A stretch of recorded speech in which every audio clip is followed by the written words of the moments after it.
বৃহস্পতিবার থেকে হজ ফ্লাইট শুরু হলেও ভিসা জটিলতায় প্রায় ৬৬,০০০ যাত্রীর হজ আদায় নিয়ে দেখা দিয়েছে অনিশ্চয়তা।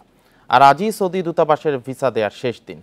এদিকে বিপুল সংখ্যক যাত্রী ভিসা না পাওয়ায় সৌদি আরবে অনেক এজেন্সি এখনও বাড়ি ভাড়াও করতে পারেনি। তবে ধর্ম মন্ত্রণালয় বলছে ভিসা দেওয়ার সময় বাড়ানোর জন্য সৌদি দূতাবাসের সঙ্গে আলাপ আলোচনা চলছে।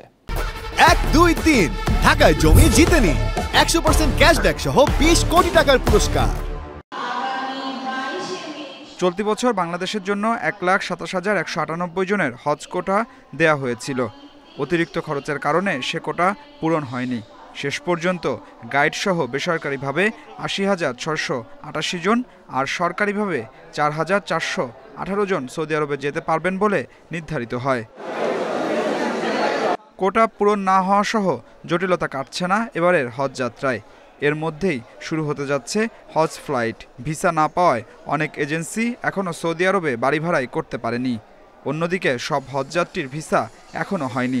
এসব নিয়ে দুশ্চিন্তায় হজ এজেন্সিদের সংগঠন হাব। হজ যাত্রীদের বাড়ি ভাড়ার ভিসা, এটাকে মোনাজ্জেম ভিসা বলে, এই ভিসা সময় মতো পাওয়া যায়নি। ঠিক সময় মতো বলবো না, এই ভিসা দেয়াই হয় নাই এবছর। তো এই প্রতিবন্ধকতার বা প্রতিকূলতার মধ্যেও প্রাইভেট এজেন্সিগুলি তাদের কার্যক্রম পরিচালনা করছে।